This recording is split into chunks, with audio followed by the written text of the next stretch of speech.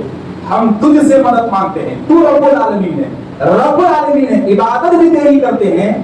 مدد بھی تیری مانگتے ہیں، مدد بھی تیری مانگتے ہیں۔ تو وہ عبادت کون سی ہے؟ وہ عبادت نماز ہے، تو پھر مدد کون سی ہے جو نماز میں مانگ رہا ہے؟ وَإِيَّاكَ نَسْتَعِينُ، اے اللہ ہم تجھ سے مدد مانگ رہے ہیں، تو وہ مدد کون سی ہے جو نماز میں مانگ رہا ہے؟ تو اللہ اس مدد کا خلاصہ کرتا ہے کہ اہدنا الصراط المستقیم، کہ اللہ تو مجھے ہمیشہ سیدھے راستے پر رکھنا، تو ہمیشہ مجھے سیدھے راستے پر رہنا۔ کیا مدد مانگ رہے ہیں ہر نماز میں؟ سیدھے راستے پر، سیدھے راستے پر، کہ اللہ تو ہمیشہ ہمیں سیدھے راستے پر رکھنا، صراط مستقیم پر رکھنا۔ اور پھر دعا بھی کرتے ہیں، پھر دوسرا جملہ دعا کیا کہتے ہیں؟ صراط الذین انعمت علیہم، اے اللہ تو ان لوگوں کے راستے پر رکھنا جن پہ تیری رحمت ہے، جن پہ تیرا انعام ہے، جن سے تو خوش ہے، جن کو تو نے پسند کیا ہے، تجھے جو پسند ہے ان کے راستے پہ ہمیں رکھنا، جن پہ تیرا انعام ہے ان کے راستے پہ ہمیں رکھنا، جن کو تو نے پسند کیا ہے ان کے راستے پہ ہمیں رکھنا، جو تیرے ہیں ان کے راستے پہ ہمیں رکھنا، غیر المغضوب علیہم ولا الضالین، کہ اللہ ہم کو ان لوگوں کے راستے میں ہرگز مت ڈالنا جن پہ تیرا غضب نازل ہوا ہو، جو تیری راہ سے گمراہ ہوئے ہو، جو تیری راہ سے ہٹے ہوئے ہو، اے اللہ تو ہمیں ان کے راستے پہ مت ڈالنا۔ یہ ہر نماز میں ہم کہہ رہے ہیں، ہر نماز میں کہہ رہے ہیں۔ تو میرے دوستو نماز کو سمجھو، نماز کے اندر ہم کیا کہہ رہے ہیں اسے سمجھو، نماز کے اندر ہم کیا مانگ رہے ہیں ہم اسے سمجھو۔ دیکھیے سجدہ ہے، سجدہ ہے، سجدے کا فلسفہ کیا ہے معلوم ہے؟ کیا میرا رب ہمارے سجدوں کا محتاج ہے؟ اللہ الصمد، وہ تو بے نیاز ہے، وہ تو بے نیاز ہے، اسے کسی کی پرواہ نہیں ہے۔ پھر یہ سجدے کا مطلب کیا ہے؟ یہ سجدے کا مطلب کیا ہے؟ بڑا اچھا جملہ کہا کہنے والے نے کہ ایک ہی صف میں کھڑے ہوئے محمود و ایاز، نہ بندہ رہا نہ بندہ نواز، نہ بندہ رہا نہ بندہ نواز۔ تو آخری جملہ سجدہ، بادشاہ بھی اپنے سر کو جھکایا ہوا ہے،